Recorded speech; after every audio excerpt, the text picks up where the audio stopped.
Hey guys, welcome.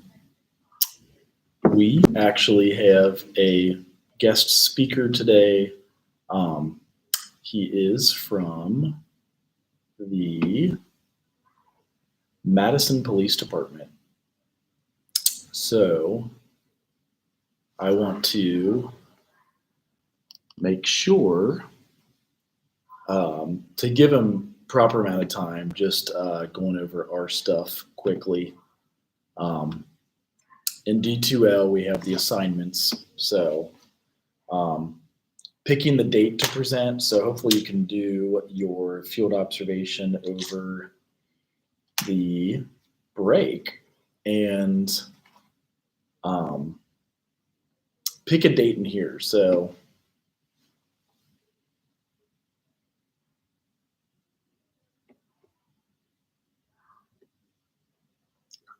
that does have some points attached to it.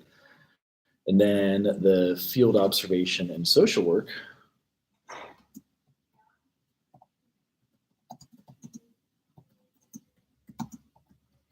I was trying to find some examples for you guys on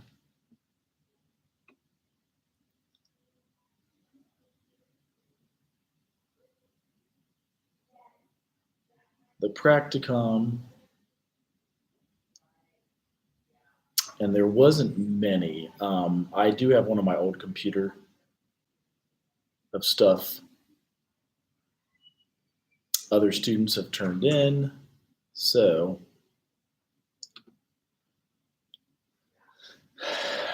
email me if you would like that. But basically, it covers a lot of folks went out to eat in. Hello, Tyler, Jaden, Lyric, and Everett. So for the field observation, a lot of folks went to the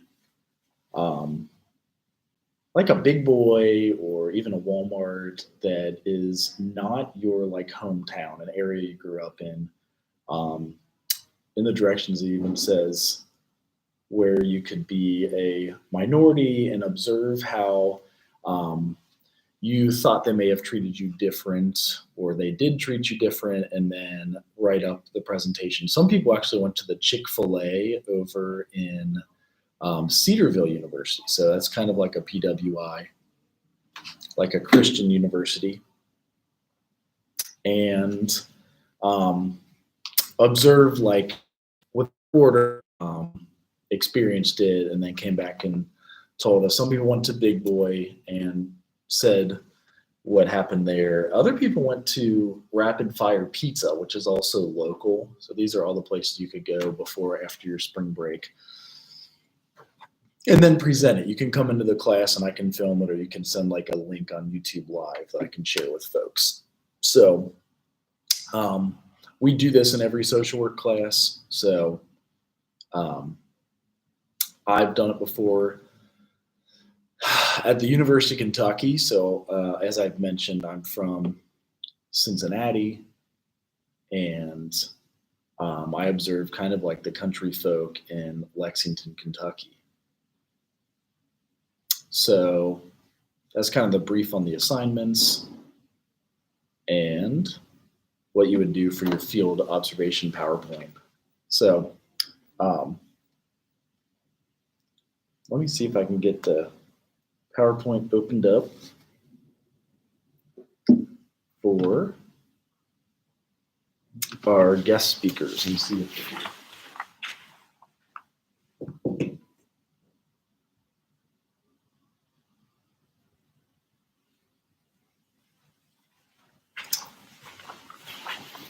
so they're talking on social work and police.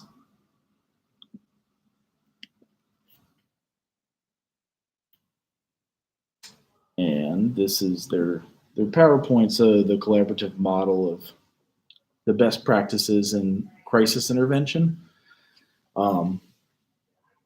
If some of you live up that way, like in Chicago even, it's not far from there, and they were saying that they would hire even while folks are finishing their bachelor's, and I think they pay like a good amount 45, 55, or even upwards of that much per year, and then offer a chance to finish your degree. So I've got your PowerPoint. How are you? I was just introducing you because I got the PowerPoint up, and I was just like reviewing their assignments. Sounds good. So yeah, I think this was the one, right? Yep. Okay. How you doing? Pretty good. How are you? Good. It's a different room, huh? Yeah, much bigger. A little nicer too. So I think everybody's live. We may have somebody coming late, so I got a sign-in sheet. But All right. if they miss something, it's on YouTube Live. All right. Sounds good. Well, we can get going then. Yes. Sure. Sounds good. Yep. All right. So hello everybody. So my name's Charles Pratt. I'm a police officer for the City of Madison Police Department in Madison, Wisconsin. And I just kind of wanted to give a quick presentation on kind of police and social workers working together in the field, and how kind of we intersect, and kind of how we have some differences of opinions and views, and but also how can we kind of like learn to work together, since we kind of need to in our fields. But let me get this.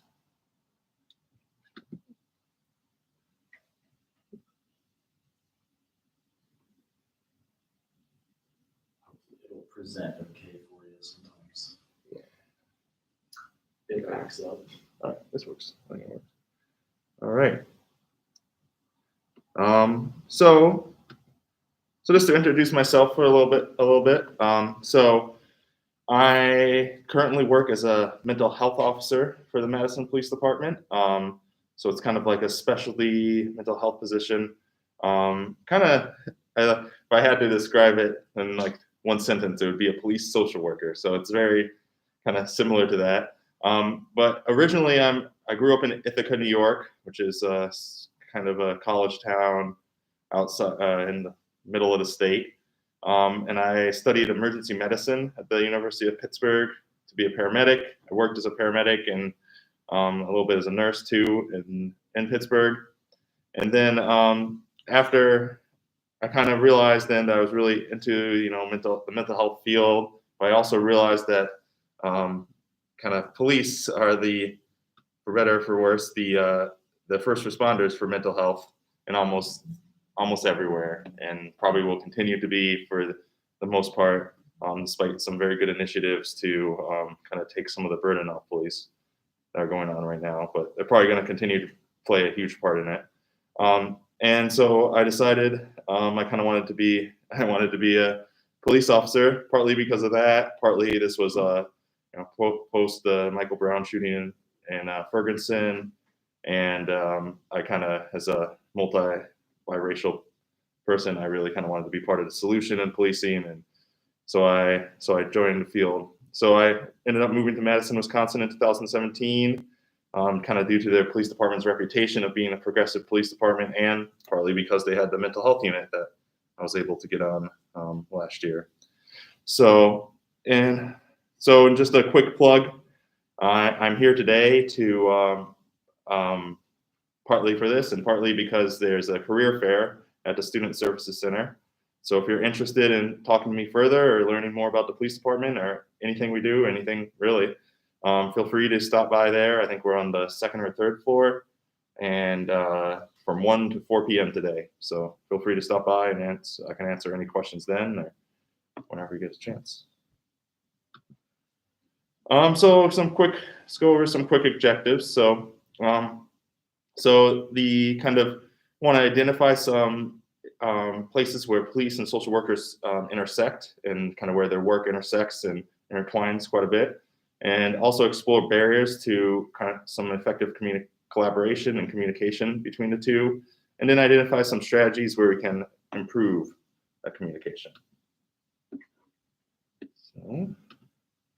So first, are some shared cases. So these are just a few examples of shared cases. So kind of list some of them off. So mental health commitments. I know in Wisconsin, at least, each county has a mental health kind of agency that assesses people and decides whether they need to be committed. But both the police and this mental health agency, by law in Wisconsin, have to each approve this this emergency detention or commitment, as it's called. So so therefore, the mental health agency, which is usually most of the crisis workers there are social workers, and the police both have to work together quite a bit. Suicide attempts, obviously, mental health commitments. There's social workers in each of the emergency rooms that we take people who attempted suicide or are having a mental health crisis to, and we have to work pretty closely with those social workers as well. Keep mental illness we discussed, family and domestic abuse, as well as like child neglect and abuse. Most of the workers at CPS agencies, at domestic intervention services, at battered women's shelters often have a social work background, and police are usually the main source of clientele in terms of where we try to bring somebody to be safe. Probably the main source of referrals to CPS agencies. So those often have quite a bit of intersectionality as well. Then there's, of course, AODA issues, which are alcohol and drug abuse. Those cause a significant amount of the nexus of significant amount of calls for service for police officers, and obviously social workers work very closely with that too. And then some vulnerable populations, and also non-compliance with commitments. So vulnerable populations like intellectual disability, people with intellectual disabilities, common case management job for social workers, and also often cause a lot of police calls. And so we also have a lot of similar professional challenges. So we both have to respond to mental health emergencies, which I'll kind of go in further as, a very kind of disjointed, complicated, difficult system, the mental health system. And it just really makes it's a very difficult thing to manage. And we both, as police officers and social workers, really have to deal with that difficulty. And then we also both have to kind of shift work, be on call a lot, kind of work odd hours, be available to the community quite a bit. We're both kind of primary responders to situations where we have to kind of exert some power and control and make decisions that clients necessarily don't agree with, but also may like take somebody's rights away. So I think a good example of this is the mental health commitments. So it's on the social workers in the mental health agency that we work with have to make the decision of whether to commit somebody against their will for mental health treatment. And, that's not something that should ever be taken lightly. And the police officers themselves have to also make that commitment of whether they're going to do that as well. So, and then we also have to triage calls. As said, there's not enough resources really to just throw away at people all the time. So we both have to really make tough decisions on who we're going to prioritize and why we're going to prioritize them and how we're going to treat them best. And we both, obviously, with all this, responsibility we have to take ownership in that responsibility. And this becomes a very, grueling, mentally heavy job in both cases. And we're both very often the subject of scrutiny and second guessing of our decisions, either because both of us often don't have the full picture of information, and often, people want something from us that isn't always possible. And then we both have very high concerns of liability. This is especially true in the mental health realm of when officers, whether we're able to safety plan with somebody who's suicidal or, forcibly take them to the hospital, and, what's the difference can we allow that or can we not? And it's a lot of often, very liability heavy driven worried about the worst possible scenario, and it's often difficult to do maybe what the easiest or best thing or the easiest thing for the client would be. So explore some differences between the two. So policing is usually a very paramilitary kind of command structure. So despite a lot of discretion that's given to police officers in most cases, it's often there's also a lot of kind of top-down ordering that's given kind of in a military-esque way. So my sergeant tells me to do something, I do it for the most part, or if my captain or lieutenant tells me to do something, I have to do it. And so that kind of creates this a little different structure where the officers will often like go to the next level of the command structure to get approval or decision-making help. Our emergency responses often tend to focus on kind of short-term solutions. So most officers, probably work 10, 8-hour shifts, 12-hour shifts, whatever it is. And their main focus is to make sure they fix the problem for the end of their shift. And then they don't necessarily worry about, the long-term effects of of what they do as much. They're often very call-driven and kind of, we're going to talk about this, but efficiency-oriented to get to one call from the other.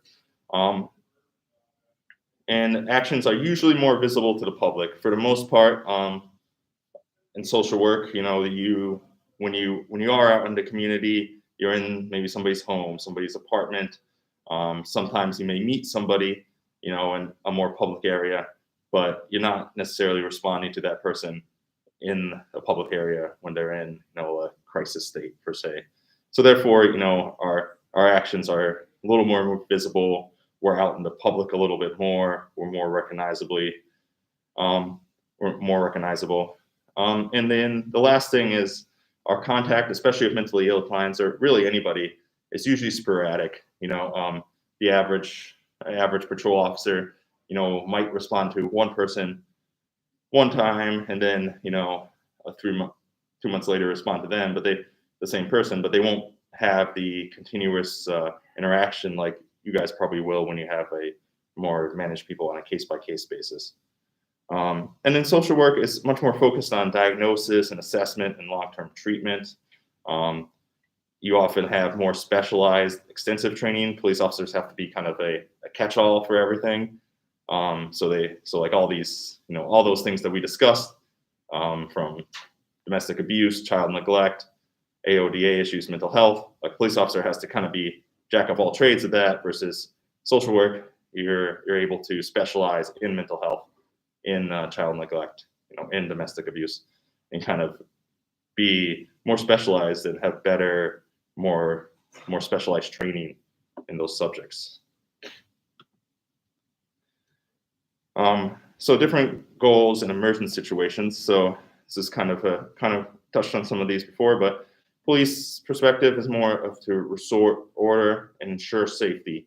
So the role, is much more dictated by statute, by laws and authority and responsibility. And then the pressure is always to, get back in service, take the next call, be efficient with your time, so that your partners, partners don't have to take calls for you, or you can kind of best manage the resources that you have. Versus social work is a much more clinical assessment, informs your disposition. Role, your role is dictated by guidelines and best practices versus less by statute and authority, though not always. And your pressure is more to have the least restrictive disposition to the outcome for your client, and what's kind of best for your client versus we're probably more focused on what's best or what's best for the community or more in general sense. And then so a few barriers. So I think this kind of have these divergent of perspectives. Police are much more acute thinkers, much more worried about the problem for that one call or that one evening, versus I think social workers think of much more of a long-term risk and chronic risk of things. Police are much more worried about immediate safety of something versus social workers often think of the much more of the long-term needs of the client or whatever the situation is. Police are much more concentrated on securing the situation, and social workers are much more, as I discussed before, working at the least restrictive outcome. And police often focus on behavior, ensuring safety versus not as much as treatability as I think social workers really look at. So I'm going to discuss a little bit. This is kind of like often a point of contention in when I'm at work about kind of the intersections between mental health and the criminal justice system. So it's been a very like taboo thing, and very true that our jails are our biggest mental health hospitals or mental health treatments centers that we have in this country, is they're just often filled with people who have mental health issues. But it's kind of a very complicated subject and very nuanced and kind of difficult to discern, because often what needs a mental health commitment or what needs arrest can just be very dependent on the situation and a lot of different information, very difficult to judge. So whether to take somebody, we often have a discussion of whether to take somebody to the hospital versus a jail, is the client best managed by the mental health system or the criminal justice system? And they kind of have to distinguish between what is a symptom of their mental health and what is a violation of their kind of their own volition of their own choices. And these things might be exclusive. So somebody might make a decision, make a bad decision, but also might be affected by their mental health, but might be not affected enough to commit them on their mental health, and it becomes very difficult, complicated decision, especially to make in quick succession. So why somebody might, a person might with mental illness might be in a jail. So the individuals already receive adequate treatment. We have this sometimes, like somebody will commit, a violent act. They'll be committed for their, mental health. They'll be treated as best they could be treated for it, but then they will just continue to violate, laws and commit criminal acts. And then because we've tried to treat them, they tried to go through that system. Now the criminal justice system becomes kind of the default. And then kind of want to consider the, what's most likely to affect the desired outcome. So people often, I think it's kind of, some people will think that, somebody has a mental illness, they should always be treated within the mental health system. But the fact is, people with mental illness can often make, bad decisions that are separate from their mental illness. And also people with a history of criminal behavior who've always been, criminally negligent in some way, can often have episodes that require treatment. So it kind of makes it very, very complicated. You have to be very unprejudiced by previous actions and what's previous happened. But then you also have to take those into effect, as I mentioned earlier, that sometimes, they've run their route in the mental health system or run their route in the criminal justice system, and now you need to try something new. So also some systematic kind of issues. So I mentioned before that, they kind of, police and social workers are often like the last, kind of realm, or the boots on the ground per se of people who of these systems and all these kind of systematic biases and issues we have in this country. And so and we really have to deal with that on a ground level per se. So we have to deal with things like private insurance, uninsured people, Medicare and Medicaid not covering enough people, or not able to cover enough things. We have to kind of all deal with that on a ground level, and then in a very real way that a lot of people don't have to deal with such a way. We have to deal with the lack of facilities and secure facilities for alcohol and drug dependent people, lack of mental health beds or mental health treatment facilities wherever we live. Often one big problem for police officers and social workers is components of a safety plan might be unavailable. So if somebody's having a suicidal episode at 3 a.m, and they've this is maybe common for them, but their therapist is probably not going to be available at 3 a.m. So what normally would be a very effective safety plan of connecting them with their therapist so they can be treated as appropriately won't be an option. And that's true of both police officers and social workers, and we both have to overcome a lot of these issues of the kind of unpractical nature of kind of a lot of our systems.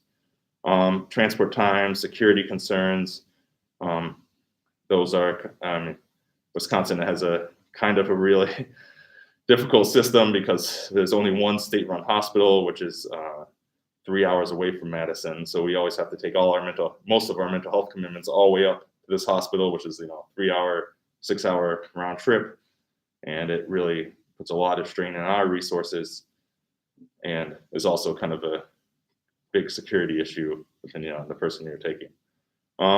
Medical clearance requirements, that's kind of a whole nother thing. And then also often a very big kind of thing that I see is the effects of protected health information in Hipaa, which I'll kind of go through next, but the ability which really restrains the ability for social workers and police officers to kind of collaborate on individuals because of the difficulty of sharing information. Though just to go over, because I think often when you're going through social work school, you very, as appropriate, concentrate on the treatment and things like that. But often you don't hear as much things about the legal ramifications, and often a lot of the social workers I talk to really say that HIPAA and not sharing information was really hammered home. But I wanted to bring up this exception to it. So you can share information with the police, and there's this exception is two-pronged here. So if it's necessary to prevent or lessen serious or intimate threat to the health and safety of a person or the public, and is to a person or persons reasonably able to prevent or lessen the threat. So I think one example of this would be if you had seen a client who was suicidal, or seen them, and then maybe you get a call from a police officer that they made these suicidal threats over Facebook. They're not home, and you're kind of worried and their family's worried for their safety, and no one can get a hold of them. And you, let's say, just saw them or assessed them, right before then that would be, prevent or lessen serious or intimate threat. That there is no threat, and the person, is reasonably able to prevent that threat, which would be the police officer who would prevent that threat. And the same thing is true if you're sharing, let's say, their history, their suicidality, where they live, phone numbers, all that stuff would be if a police officer is looking for somebody who, for those reasons, then I think it's very appropriate to share that information. Okay, now let's kind of look forward and some recommendations for effective collaboration. So, first of all, I think a very important thing is to recognize and respect professional differences. And we both groups kind of have to work to this, and it's not always easy. So social work, you guys, as I discussed before, often have expertise in kind of the mental health and treatment issues of things. and often much more specialized expertise in your certain fields than police officers will. Versus the police often have more expertise in safety and control issues, and in often cases to do our ability to kind of be more out in the community and respond quicker, often have a much more practical, on the ground individual view of things. And so kind of credibility is the best basis for working relationship, and kind of treat others as colleagues and collaborators. I was in one thing that kind of bothers me a little bit is it's kind of a few instances where this has happened, and I took a mental health crisis intervention training a couple weeks ago, and it's mostly for police officers.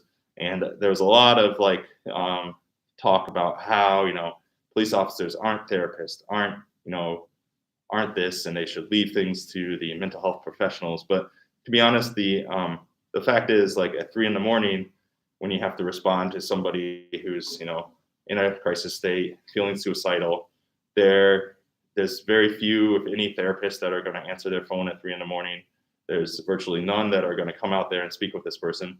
So the police officer is the therapist, and kind of the mental health system is not as linear as this person is an expert, this person's not.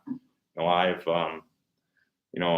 I've been to therapy, and sometimes I don't need it because I have really good friend groups who I can use my friends as therapy and therapist, kind of adjunct therapist, and they're not trained in that at all, but they provide that resource for me, and I'm sure we all have kind of stories of this.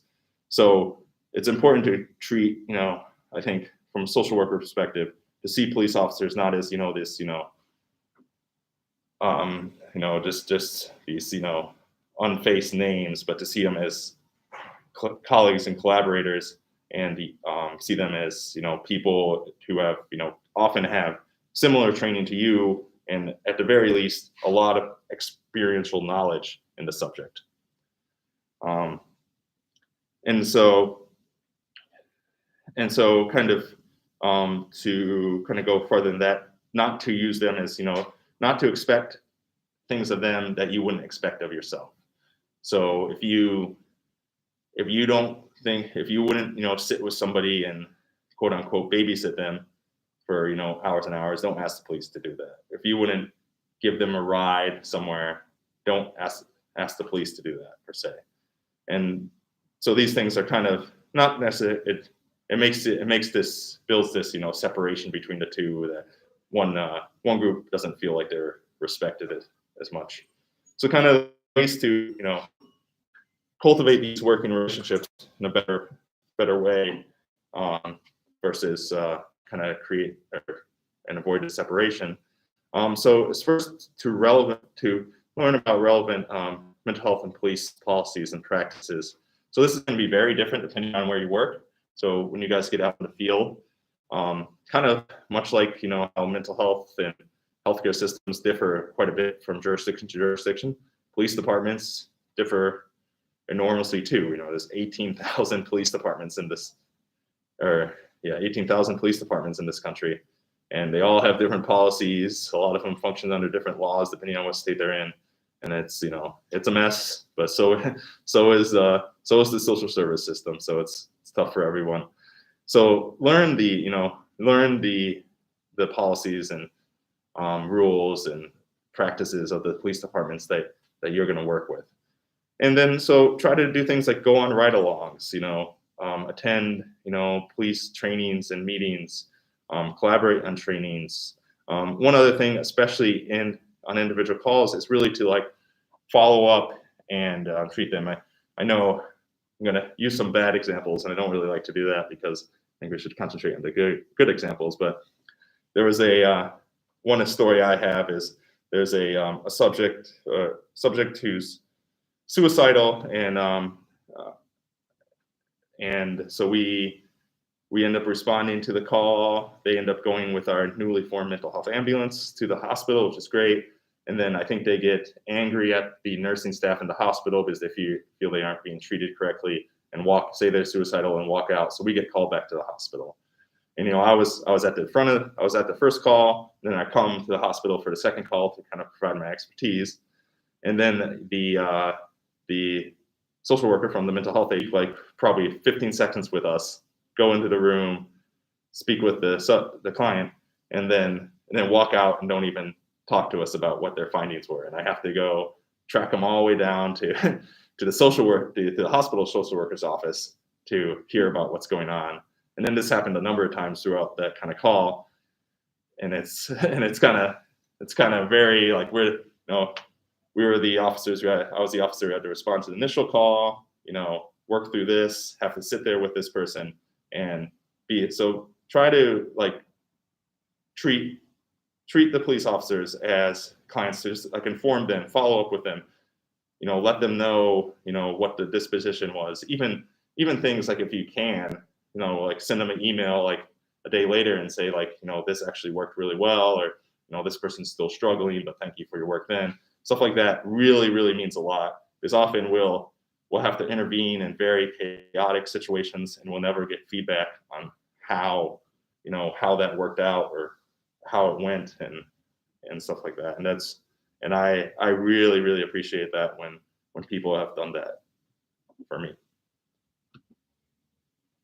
So managing emergencies. So you kind of have to, because emergencies are by the definition emergent, stressful situations. It's really not the time to try new things and depart from practice.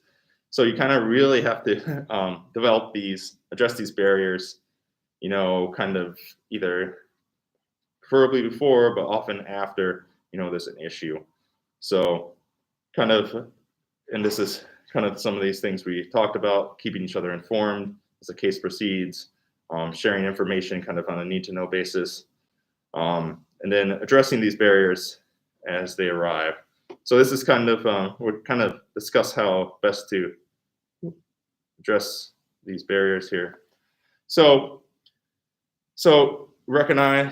important things, as we discussed before, the police chain of command, and you can use that really to your assistance. We often kind of, because I'm so, integrated in this command paramilitary structure, and it's what I've worked in most of my career, even when I was a paramedic, it's often tough to see how that functions for me personally in kind of the social service realm, because, and I can, my default is, and for most people when they're interacting with me, if they're not happy with me, they ask for a supervisor, and then they're able to speak with a supervisor. And I don't know if that exists as much in social service agencies, or that ability to just like move up the chain of command to speak with somebody. But if you can, in wherever agency you end up working, develop a police liaison of sorts, somebody that the police department can go to with issues or with gratitude or with whatever, to work on kind of ways to change practices and policies and such, so that the two of you can work together and work through systems problems. And then also, if your agency is taking the lead on this, find somebody within the police department, within that chain of command structure, to also work on these changes to systems and policies. So now I'm going to just briefly go over our department's tiered system for this. So, and this is mostly, a lot of these things are very specific to mental health. I know this is the where I work. Obviously, I think we in the Madison Police Department really try to kind of have this community-oriented policing, where we work with other all branches of the of social service and community members, and try to come up with more long-term, well-rounded solutions to things. But this is true with detectives who are working child abuse cases, the domestic violence cases, and their interaction with CPS and domestic abuse intervention services and such. But for mental health, so all our patrol officers in the Madison Police Department get a CIT kind of base training. It's not officially CIT. She might be trying to get trained soon, but they all get it in the academy. And a lot of the training in that is done by members of the social service agencies within our locality. And then if a patrol officer is, especially interested in mental health, they can become a liaison officer. And it's kind of just a voluntary basis. You have to go to 2 trainings a year. And then you kind of get routed a lot of reports. You attend meetings with your mental health officer every month, and kind of just have a little bit more expertise than the average patrol officer. I was a liaison officer for about two and a half years. And then mental health officers are full-time. So that's what I am and have been for a little over a year now. And they, so we work, kind of full-time in kind of the mental health realm. We do a lot of community outreach with social service providers, kind of are there, view into the police department and work with them to kind of collaborate and come up with the best solutions, and maybe and really distribute kind of long-term information to police officers, so to the patrol officers and liaison officers who are more likely to be responding to good calls. And with our full-time mental health unit, there's also 3 crisis workers, social work crisis workers from the mental health agency who work, I think 3 or 4 days a week within the police department, and then work directly with us, and sometimes the patrol officers and such, to kind of coordinate best treatments. And they have a much better ability to actually respond out into the field, because they're, with us, and there's much better direct communication.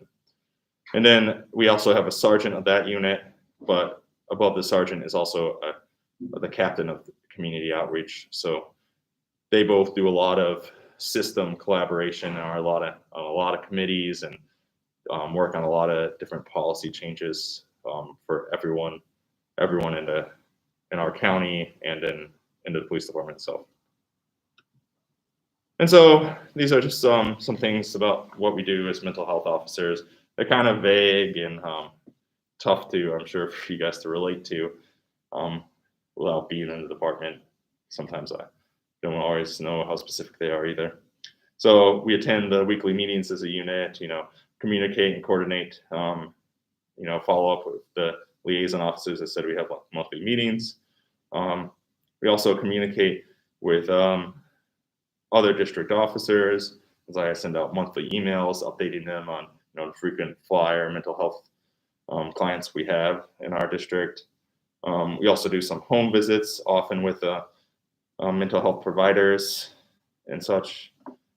We attend a lot of meetings with care teams, especially for people with very severe mental health issues, and who cause a lot of calls for service or problems within the community, at schools, within their home. We kind of often help other officers through some of the emergency detention process, and kind of so that they can best do the best job we can for them. And then for the co-located crisis workers, they provide some crisis response. So I was saying before, they have a much better ability to respond out in the field compared to the other crisis workers who just work on the unit. They also see our reports, have access to our reports in a much more direct manner than the other crisis workers would. And they often go on we'll go on home visits often. So that's all I have today. So if you have any questions, John has my email, so you can always contact him. But feel free to write this down. It's my office phone number there. You can call it. Not always there, but you can leave a message, and I'll definitely give you a call back. And that's my email there, and you can always send me an email. If you have any questions about any of my presentation, want to discuss any of this further, any questions about the police department or policing in general, I'm open to it all. So I'm logging in here to see if there are any questions. I guess they'll write them in the chat. But what did you say starting pay, like, just average? If somebody came in, that was some of the. Sure. So starting pay for a police officer in Madison, I believe, is $50,000. So pretty good. And you have to go through the academy, which is 6 months, but you're a full paid employee of the city, of the police department. You're from day one. So you're getting paid to essentially go to school, which is what our academy is. It's not, boot camp, not like what you would, the stereotypical police academy. It's very adult learning, very collegiate like for a while, but they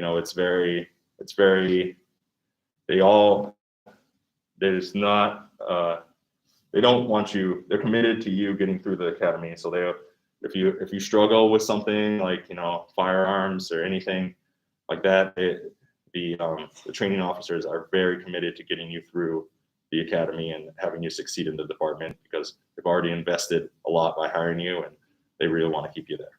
So I was brainstorming after we met with the team yesterday, and they do have our criminal justice degree is fully online. So even if somebody went up there and they wanted to finish online, our criminal justice degree can finish online at any rate you wanted to.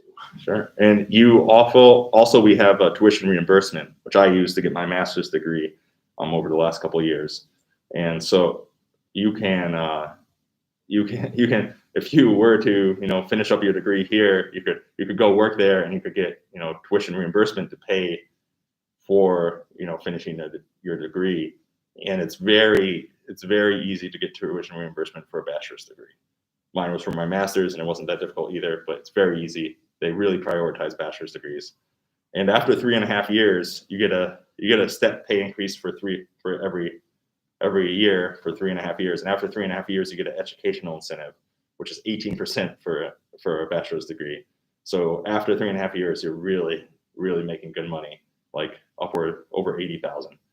So, and we're unionized, so we're not gonna lose those pay and a lot of the benefits. Wisconsin also has a very secure pension plan.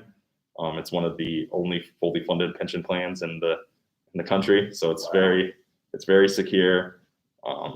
And generally, Madison's a very nice place to live. It's really up and coming city. I see an article almost every week about how great Madison is a place to live and how many people are moving there. I'm gonna put your stuff into the chat. Actually, let's scan it, which is never used that. Okay, dang, that actually worked. Put it right up in. Okay. I appreciate you coming out. And then do you go over here next for the, it's actually that one was lost. For 1 o'clock, is it 1 to 4 or something? It's 1 to 4, but I think we'll probably be there a little earlier. So if you want to come in at 12:30 or so, I'm sure we'll be there by then. And me and my partner are there, so we can answer your questions needed. We can walk you through the hiring process. We're also having a test later if you want to. It's called the Nelson Dewey reading test. It's really easy. If you got into college, I'm sure you can pass it, but it's part of the kind of the minimum requirements we have to do to test for our application process. So if you feel like I'm doing that, room 313 here in Wesley, we're going to do that at 4:30. So you're welcome to show up and give it a try. It's, as I said, it's not even way easier than the SAT. So I wouldn't, no need to study or anything, but if you have time and feel like doing it, you're welcome to show up. Did we have a Russian student last semester when you came? That's why I had the translation. Oh, it's still curious because they said it's a decent translation. They're like, it actually kind of works. And they're over here from Russia, which is kind of different time to be here for sure. Yeah, So that's kind of awkward. any questions, you guys can email me. I also put his stuff into the chat. So hopefully that should do it. We're right at 50 minutes. So we'll see ya.